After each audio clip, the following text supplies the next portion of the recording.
What if I told you that if you worked all of your life for a 97% chance of failure to land your goal, would you still do it?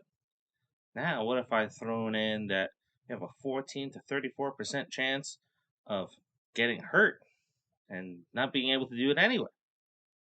Well, that is the life of a college athlete. I don't know where you stand on that subject, but a 97% failure rate of getting into a professional sport after you bust your tail trying to do what you love and make a profession of it just to go nowhere. Welcome to another episode of the Popcorn Confessional. This is Dave from Nerdbox, and I'm accompanied by my wife Jen, also from Nerdbox. And on this episode, we are talking about national champions. Fire up that Jiffy Pop and meet us in the booth.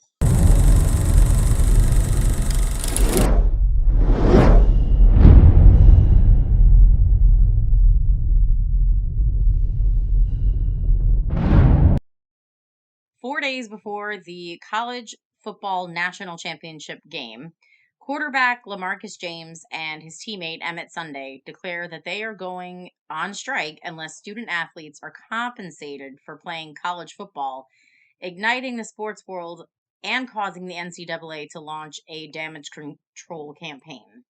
I am on the side where I think student athletes should get paid for what they're doing, or at least give them benefits, health benefits, right? Here you got these teenagers busting their ass to get by, to have a chance at bettering themselves.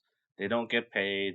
Sure, some of them get a free scholarship, but think of all the millions and millions of dollars that go to everything else. It's not just funding other athletic programs or other programs outside of that, but you have to pay a lot of people. And a lot of these people get paid very well. Triple up economics, not trickle down, trickle up, right? Fat cats keep getting richer, and the players and the people that are on the front lines keep having to deal with everyday shit. Like maybe even supporting their family. Now, this movie here, what did you think about it?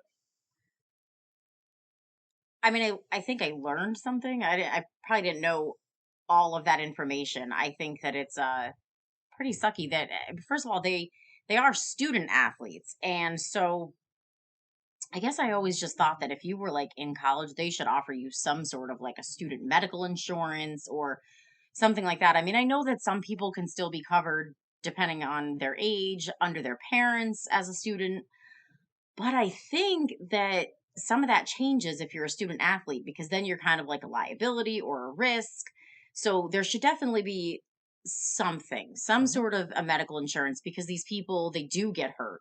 Some of them never even make it off that field in college because they get so severely injured. Yeah, And I think some compensation would be good. A lot of these people are not only busting their asses out on the field to pay the bigger people, but they also have to bust their asses getting good grades because if they mhm. get less than a certain GPA, then they're kicked off the team and lose those scholarships.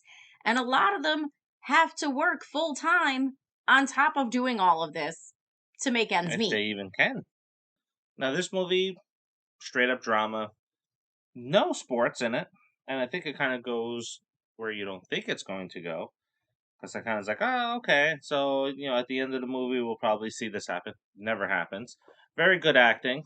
We have the story revolving around the two characters in the movie, and they're going through, and it's like, hey, let's start a revolt at the right time.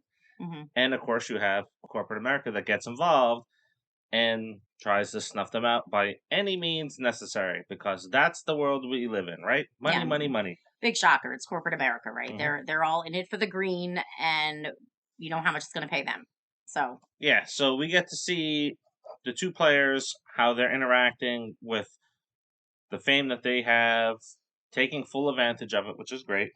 You have that podium, speak for the right cause, and how it impacts those around them. The coach, somewhat of the fat cats with the Big 10 or Big 12, whatever the hell leagues that was up for that time. yeah, And then we get to see how that plays out, and including seeing a hired gun brought in to straighten out the situation, which was played by Uzo Abudu. Uzo Aduba. That's it. Her She name on screen was much easier to say. She played Catherine Poe. So she was excellent. She was she the was. hired muscle that kind of just sits in the background, and you're kind of like, who was that? hmm And she's listening to the conversations. She's the consultant on how to get things back on track. And essentially, when she lets loose, she does. Very, very good performance by her. Yeah, yeah, definitely. I think she had a great role. She did a really good job in that role, especially when she had to be like emotional but not Mhm. emotional, because there were things that she understood about the whole thing and you could tell she was upset by it, but she had to be professional. Yep. This is the second of 3 films in a row that we're reviewing with J.K. Simmons. Yeah. He did good. Not as good as we've seen him in other roles. Probably the weaker of the 3 films that we're going to review. Yeah. Yeah.